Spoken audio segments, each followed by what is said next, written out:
All right. Good morning. My name is Julia DeGraw, but I'm actually reading testimony on behalf of Dan Meek, who was not able to make it today.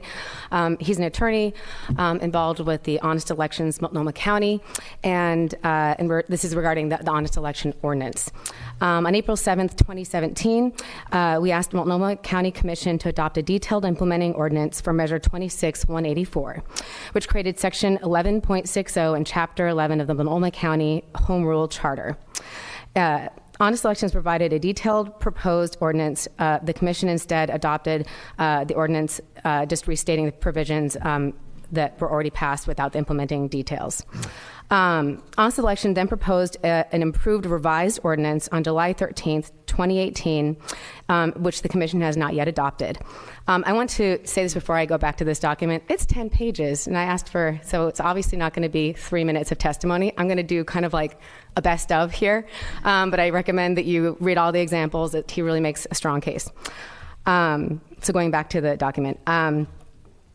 So we have heard that the commissioner's reluctance to adopt it stems from objections raised by the county attorney, whose objections have been described to us as adopting a more specific tagline requirement would somehow adversely affect the case, which has now been accepted to the Oregon Supreme Court, and amending the existing ordinance would somehow subject the commissioners to potential liability. In our opinion, neither of these is accurate or is correct. So first of all, adopting a more specific tagline requirement would not adversely affect the case, which now has been accepted by the Supreme Court.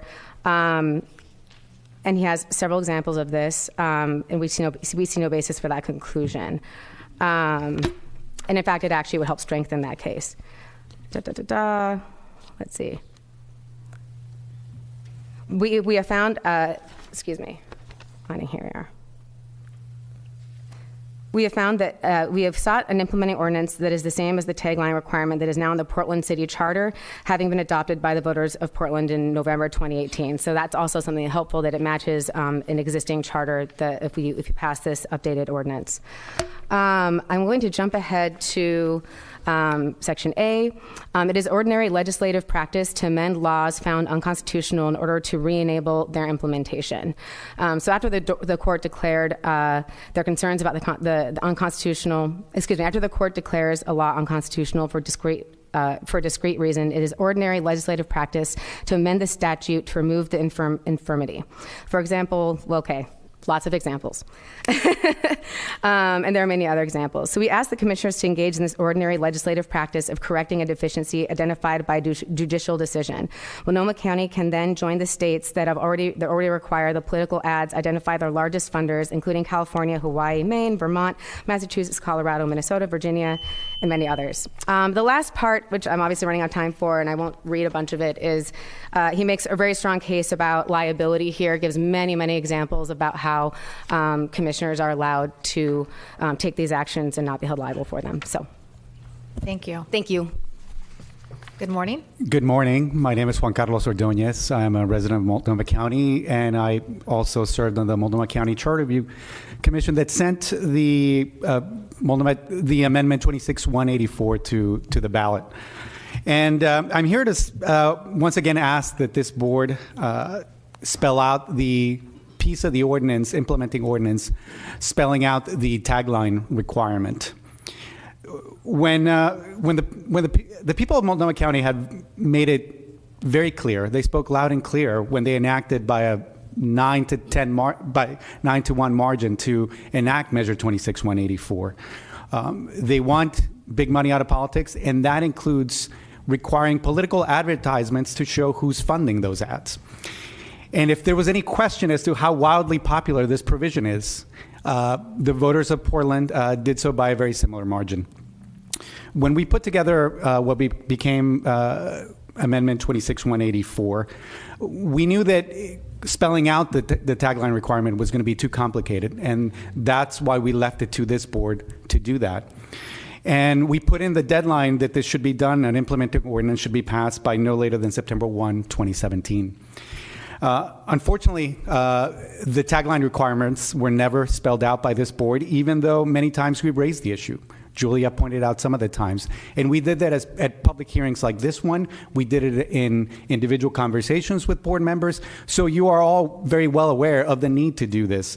Unfortunately, the board did not act, and the circuit court, in its ruling on the county measure on 26-184, among its rulings, it held that the provision was vague. Now that the Oregon Supreme Court will be reviewing this, there's a very real possibility that the court could uphold the constitutionality of the disclosure provision, yet still decide that it's vague. And if that were to happen, the blame will rest entirely on you, on this board, and its failure to act.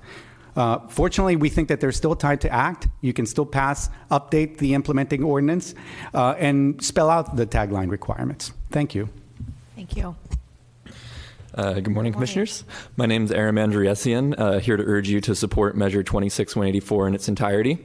Almost 90%, as Juan said earlier, almost 90% of voters supported this measure 2.5 years ago, so it's important Multnomah County stand up for the will of its people, both in limiting contributions and requiring strong disclosures. I'm not here as a lawyer or a policy wonk. I'm an engineer more passionate about the environment than democracy reform. But I understand how, without fixing the how, the what will never change. A political process influenced by anonymous big donors makes it nearly impossible to save the planet. So here I am, talking about democracy reform. Whether it's climate change, civil rights, healthcare, or all of the above, most causes Multnomah County citizens care about are actively hamstrung by the effects of dark money in politics.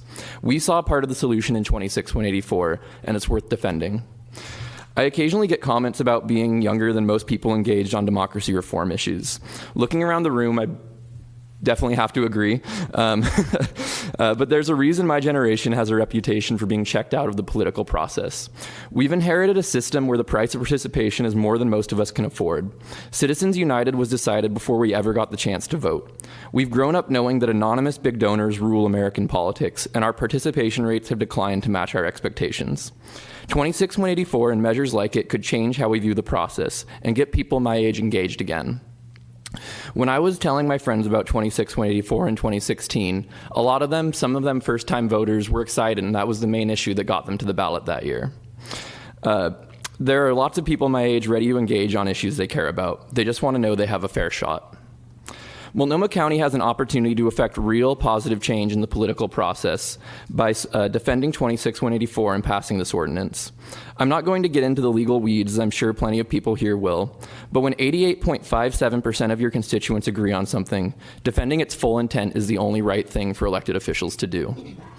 To put that in perspective of the same election, Donald Trump, with his 17%, won more Multnomah County votes than the no position on 26-184. As representatives of Multnomah County voters, it's up to you to make sure our will is upheld in court. This is a chance for Multnomah County to bend the arc of history in the right direction and to better support the values of Multnomah County voters. So please be our representatives when it really matters. Thank you. Thank you. Thanks for coming today. This is Jason Kafori with the Honest Elections Oregon effort. We have a dual strategy going. We have a legal court strategy and a legislative strategy moving statewide simultaneously. Wanted to update everyone here. It's been a few years since 26-184 passed. Now we know that the Oregon Supreme Court is going to hear this directly November 1st, I believe, and opening briefs are due in July. So we don't have time to wait any further on this. We now have a firm deadline. We are going to be gathering amicus briefs. That means friends of the court briefs that are going to support this from nonprofit groups all over the state and the city. We are also going to work with the city of Portland. Tracy Reeves, the city attorney, has told me she's going to, quote, vigorously defend the constitutionality of this.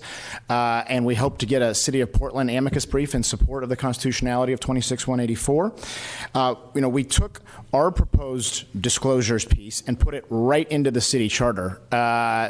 So, what we're asking you to implement or something similar to it is already going to be existing charter law for the city. So it seems a no-brainer that the county and the city should have a parallel structure with how we do disclosures.